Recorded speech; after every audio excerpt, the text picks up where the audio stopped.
In the 2008 campaign, Democrat Joe Biden promised to be a very different vice president from Republican Dick Cheney.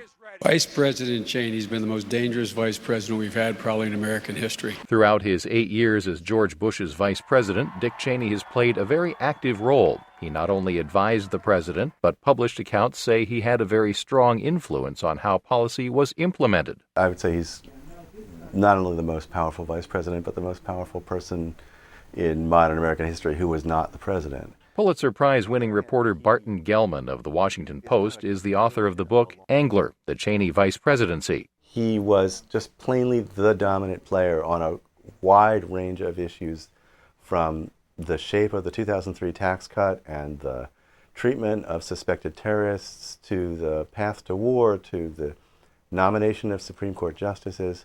But it's also important to understand that George Bush really was the decider.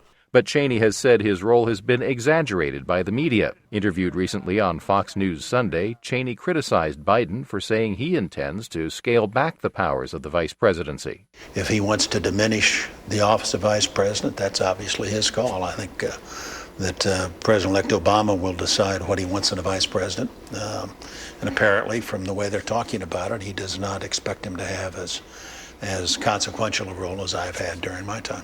Kenneth Walsh, the chief White House correspondent for the magazine U.S. News and World Report, says he expects Biden to be an influential advisor as well, but not to be as independent as Cheney. But Biden's argument is that he's going to try to get the vice presidency to where it really should be, a supreme advisor to the president, but not a power center apart from other places in the government. The outgoing and incoming vice presidents could hardly be more different personally.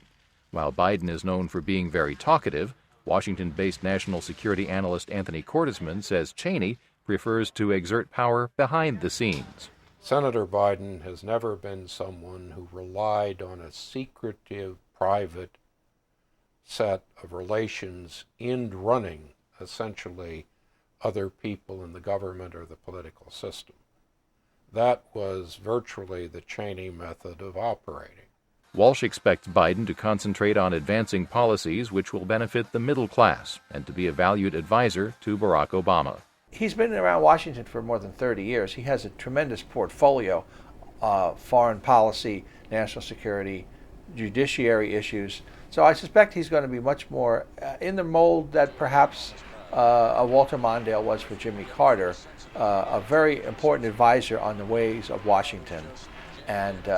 But the president always being the decider, as President Bush says. While Joe Biden may not exercise as much power as Dick Cheney has, he's also unlikely to return to the traditional role of American vice presidents, who had little to do but preside over the Senate and attend state funerals. Kent Klein, VOA News.